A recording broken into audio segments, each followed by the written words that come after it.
Hello and welcome. The bear is coming. The bear is coming. What are we going to do? Hello and welcome. If this is your first time seeing me on this channel, my name is Uchenna. I am the sage femme on this channel. That's what I call myself here. Just simply means a wise woman. And I just want to share with you my experience of the dreams I've been having this past few days. Okay.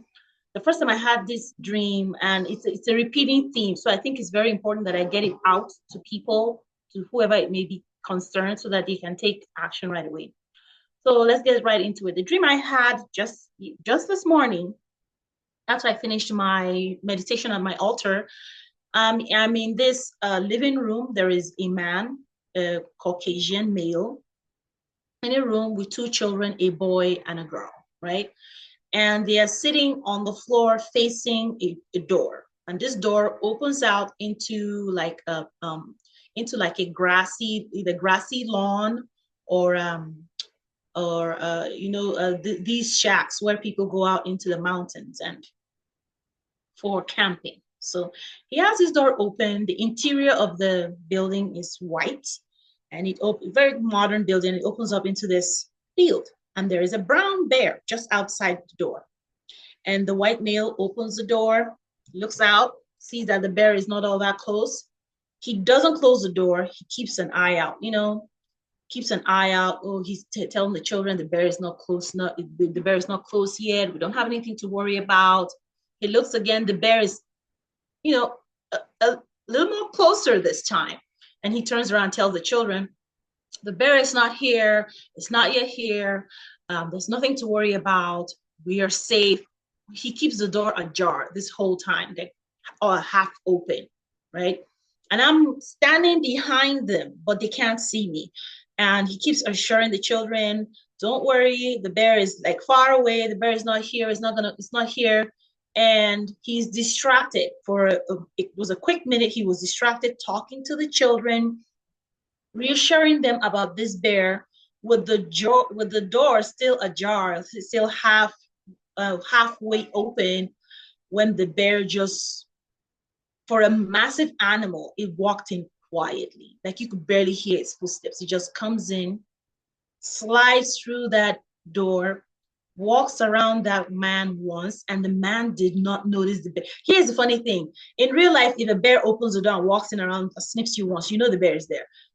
He was still smiling and putting on a facade to the children. You see, the bear is not here. The bear walks around him once, flips and becomes really aggressive, and chomps this man in his neck, straight for the neck. There was no way he would survive that. First of all, his neck is broken. He's bleeding. The children are not moving. The children didn't, when they saw the bear approaching, they didn't call his attention. Hey, the bear is almost here. Maybe you should close the door. They didn't scream for help. They didn't call anyone. And I'm terrified. I wake up from this nightmare. I just witnessed a grisly MURDER from this bear that has unalived this man. And I go to spirit. I'm like, what does this mean? I was like, oh my God, what does this mean? What does this mean? What does this mean? And this is the second time I'm having like a dream about a catastrophe.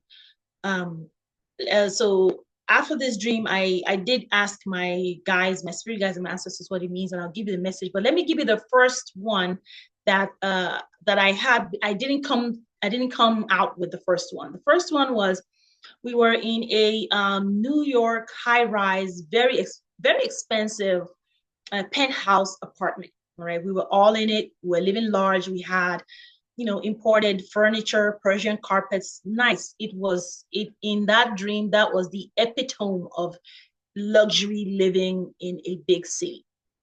And we're all in this building, living our lives, rearranging furniture, just having a good time, comfortable. And I turned my head to the right side of the window, and I remember that this blast came from the west.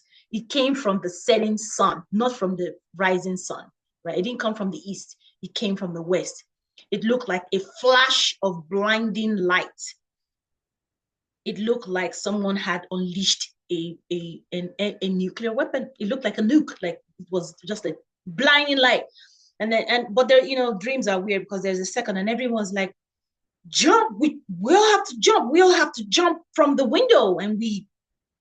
And miraculously, some people were downstairs telling me, oh, there's a trampoline. You can take a soft landing here. So I jump out, land, take this soft landing on this trampoline, land on my 2 feet while this blinding light just incinerates this luxury apartment building. And we run. We run into it looks like a mother-in-law suite, low to the ground, in what I think is like some type of nuclear fallout shelter. And we run in and we start to seal all the windows with black tape. And we were saying to ourselves, we need to secure. There was a mother who had just had a baby, and we needed to secure the perimeters of the building to make sure we did not get radiation sickness from the fallout. As you can imagine, listening to me, this was absolutely terrifying. I woke up like, what is happening? Is someone about to unleash something? And when I do write my dreams down, and when I did, I was like, I remember it was odd that this flash of light was coming from the west.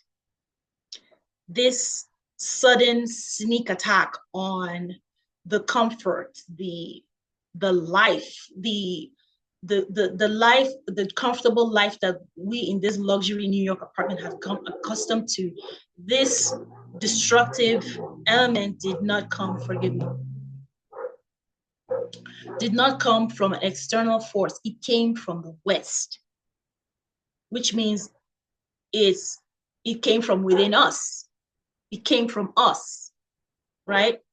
And now I was offered this soft place to land and this place to hide.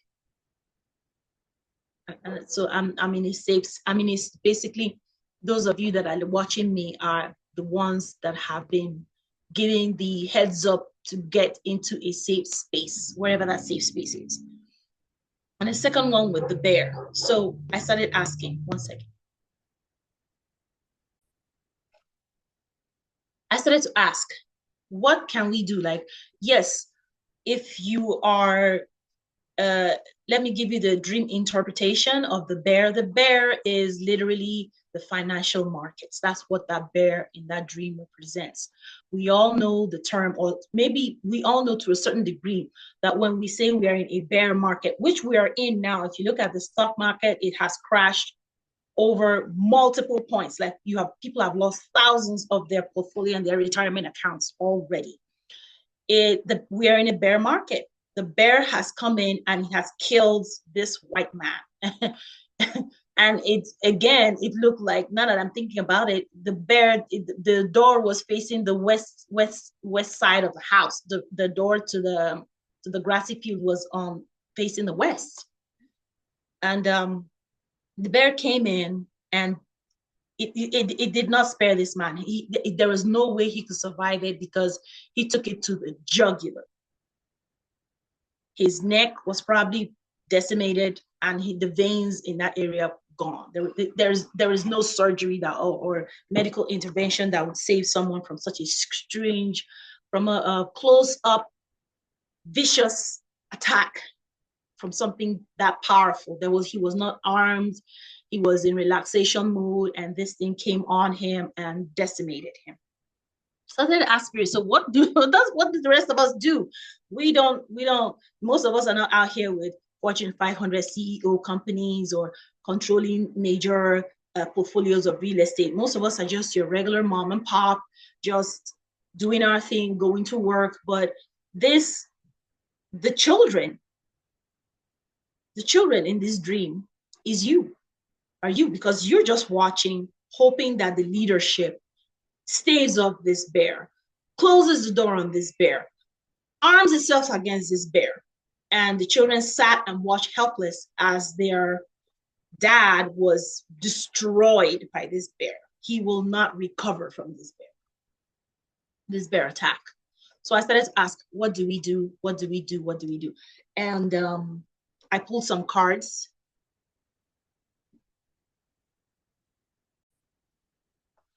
So I pulled some cards from the Weaver Tarot. I do love that tarot deck. It gives very high level functional advice. And the first card I got was, let me grab it for you. So the first card I got was this Five of Swords. This is from the Weaver Tarot. Okay, the camera is not really good. I apologize. I'm trying to figure out the technology behind all this. But basically, this card, there's 5 swords going into the lungs. Okay, there are 4 swords going into the lungs and 1 sword going down into the heart. There's a lot of anxiety. This card is the card for the reading of anxiety, fear, and panic when people stop breathing because of, okay, oh my God, what's next? Oh my goodness, what's next? Everyone's holding their breath. When's the shoe gonna drop? What's gonna happen next? And a lot of heart walls are being people are developing heart walls because they're just trying to protect themselves from the awful news they have to listen to and hear every day, every day, every day. People are in panic. They're in a panic, they're afraid. They're in a panic, they are afraid. They're in a panic, they are afraid. They're in a panic, they are afraid. So the next card that came out, okay, this is where people are right now. The stock market is crashing. Tariffs are doing one thing. I don't listen to all the news, but I do get information from people who do, or from satire, or from however I can consume the news, which is palatable. And I got this card, the 7 of Cups. Notice that there is a cup showing these are all the emotions and all the ideas and all the intuition and all the feelings that are coming in, but one feeling comes up victorious. And I ask Spirit, so we can make a wise choice. Notice there's a tooth right there. That is a wise emotional choice. We can choose this wise, we can make this wise emotional choice. And when I asked what this wise emotional choice was, I got the next one. This is the 9 of Cups. In the traditional tarot, it is a wish fulfillment. But here, notice that this, you can see the wishbone. It's a wish fulfillment, but 1 cup is victorious above all. So this is the cup of emotional fulfillment, where you choose out of the many emotions, the one that gets you the most excited. The one that gets you the most excited is the one you choose. So looking at it further, I realized that this is either a passion project or something that makes you happy. Now, if you look at it from a physical 3D perspective, this advice seems counterintuitive. It is counterintuitive because in times of extreme financial distress, like we had in 2008 and subsequent years where the market became so volatile, the stocks dropped, people lost their portfolio, people usually react in fear by holding back, by spending less, by making fear-based decisions about money. Some people will sell off their stocks at a loss. Some people will sell their properties. Some people will hunker down at the job and try to be more useful, or work more hours, or maybe get a second one. And some people have already experienced this bear. They have been laid off from work, and Spirit is saying, by the way, this is an opportunity. Spirit is presenting this bear as an opportunity for you to choose your emotional fulfillment. This is counterintuitive, especially if you're from my generation. We worked all our entire life. Many of us have put in 20 plus years at various jobs, paying into our 401k, hoping in the next 15 to 20 years for us to retire if we're going to work that long, only for us to watch that entire stock portfolio get decimated. We don't even know if we're going to get Social Security, or our investments are not worth as much as we thought. The rental estate market is not doing too hot. People can afford to pay their rent. The landlords are defaulting on their mortgage. A lot is going on. And Spirit is saying, oh yeah, choose what makes you happy. Like, this is almost counterintuitive. Like, if someone said this to you in real life, you'd be like, you must be a sociopath. Because how, in the midst of all this storm, you want me to find the eye of the storm? You want me to find the calm within the storm and focus on this portion? Project Spirit is like, yes. Because you have to remember the way Spirit sees things and the way we see things are two different things. They always see opportunity. They see opportunity for growth. They see opportunity in whatever situation that is going on around in our lives. They keep seeing it as an opportunity for evolution, as an opportunity for growth. Okay. So they're saying here's an opportunity to choose that wish fulfillment. Here's an opportunity to, like, what else you have to lose? You know, what about you start that YouTube video, that YouTube channel? What do you have to lose? What about you start baking that bread and selling it in your neighborhood? What do you have to lose? What about if you start working on that probiotic?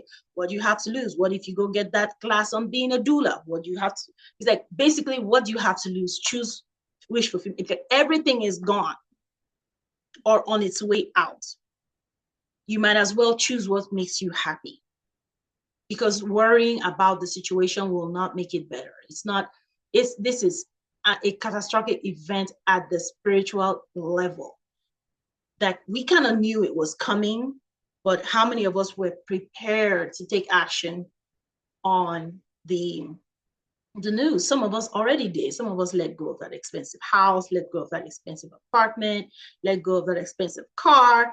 Many of us already did away with all our financial burdens. Hopefully we all did that last year. You took that expensive car in and said, here's your car, I don't want it.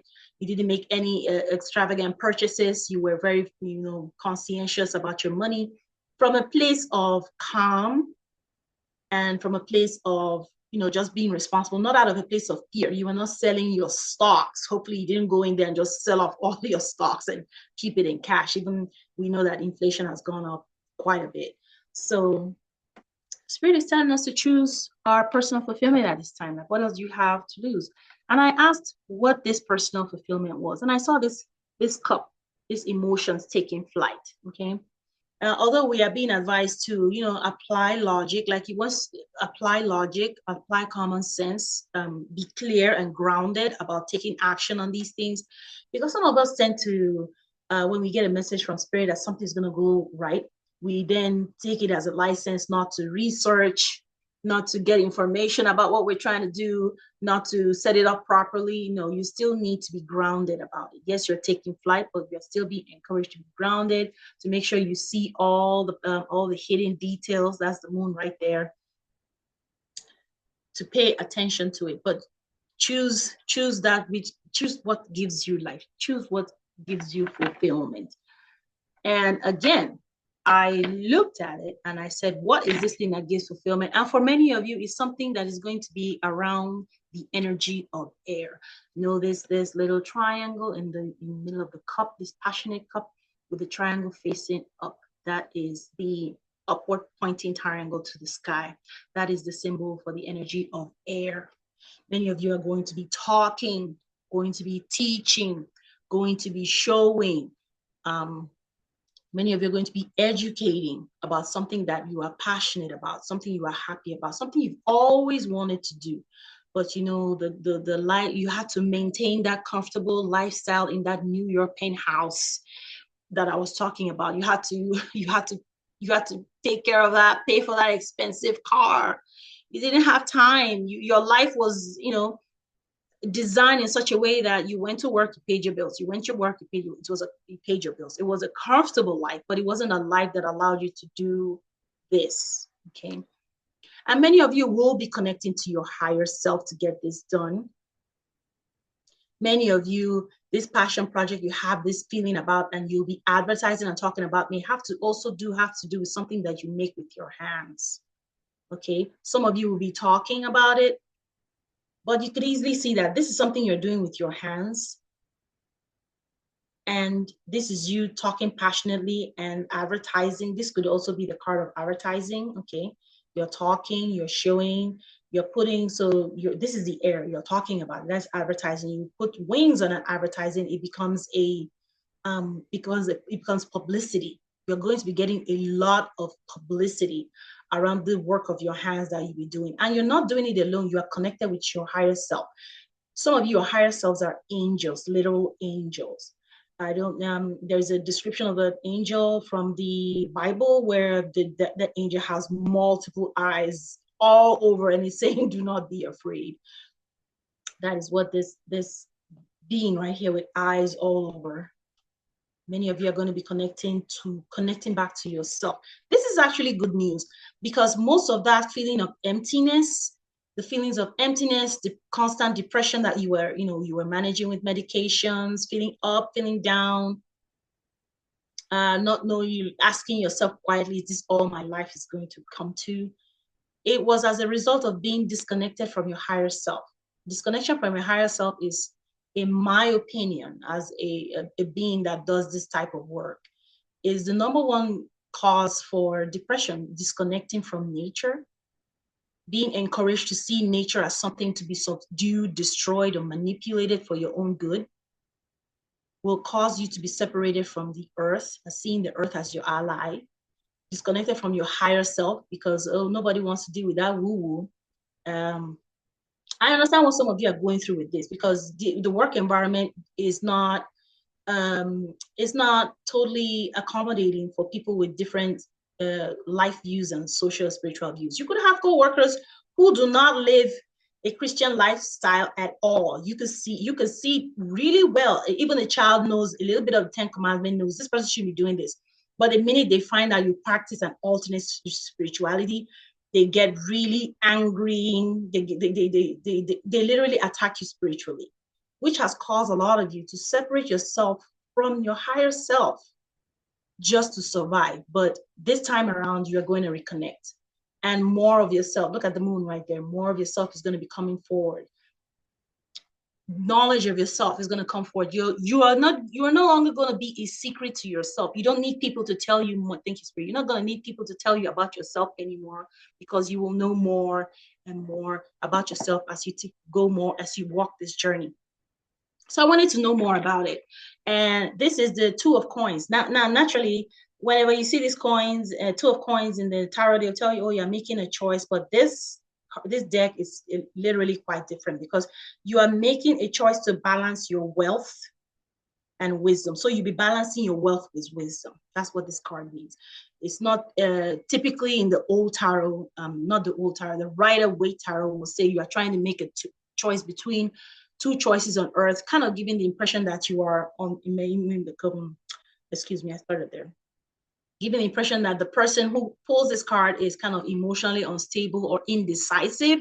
That is not the case in this card. In this card, you are balancing your wealth, your money with wisdom. You are applying wisdom when it comes to your wealth. So, yeah, okay, this is my wealth. Let me use the tenets of wisdom. And look at the moon behind you, supporting your decisions. It is a delicate balance, but you are doing it perfectly. You're achieving it perfectly, okay? The delicate balance between your wealth and your wisdom. Another card that came forward when I started to clarify, okay, this choice that we are making to choose what brings us joy and fulfillment. I got this one right here, okay? I did get the Ace of Coins, telling us that this is going to be the opportunity of a lifetime for you to get the biggest payout you have ever had in your life.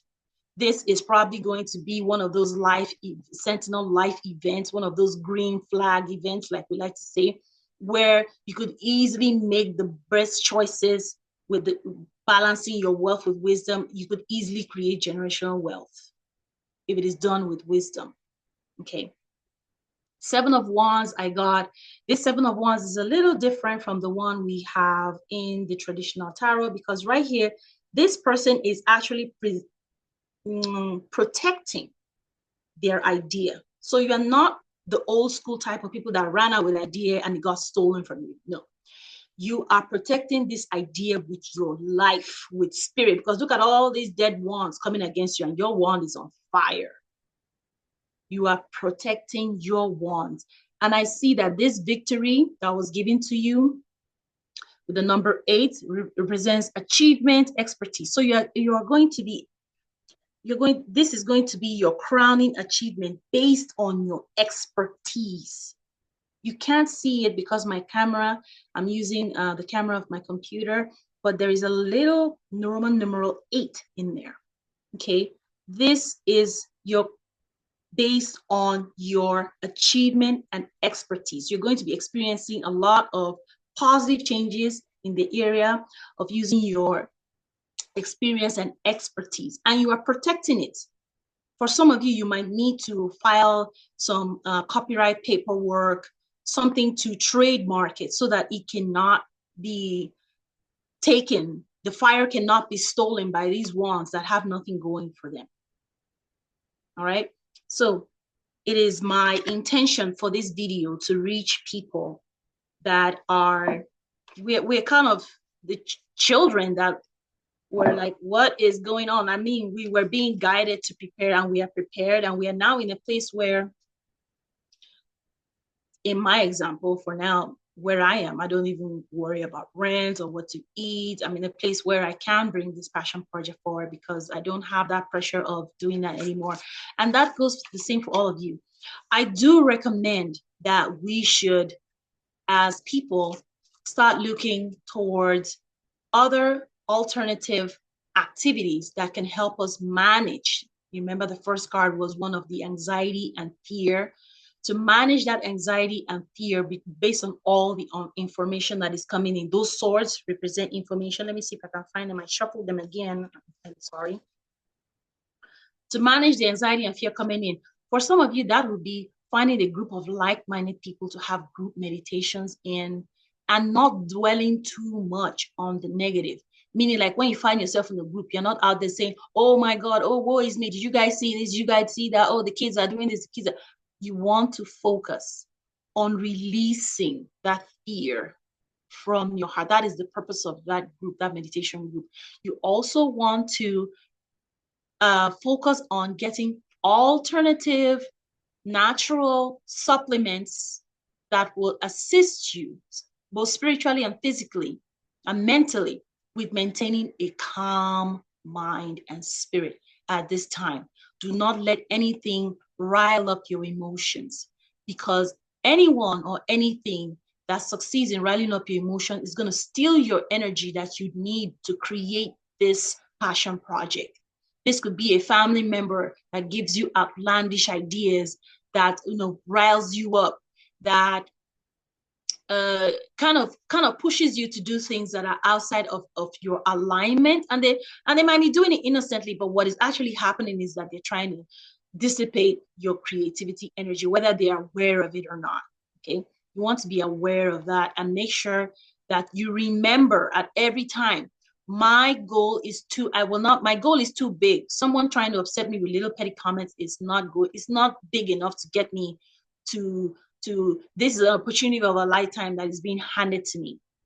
There is no demon big enough to stop me this time. I am busting through these oppositions. I am getting through these barricades. I am dropping the fear in my heart, and I am walking towards whatever it is I want. So in conclusion, I'm just going to pray for us in this video. I'm a wise woman, so prayer is part of what I do. And I call on Source, our higher selves, our spirit guide, our past incarnation that precipitated this life, which we call Oyanora in my language, the spirits of the earth. And we now say thank you. Thank you for channeling this message to us today. Thank you for giving us the energy, the mindset, the power, the intuition to see through the illusion of fear, to see through the illusion of lack, and see opportunity, the opportunity that is being handed to us in this lifetime to create and build the life we want. Okay, some of you will be traveling, okay? That place of, you'll be removed from that place that is kind of sappy energy, you'll be moved to a place next to water, okay? A beachy environment where you can practice easily and freely, okay? I just thought I'll put that there. Okay, peace and blessings to you. Blessings to your higher self. Blessings to the higher self of your benevolent ancestors and the deities that work with you. Peace and blessings to you. And to the next video, I will talk to you later. Bye-bye.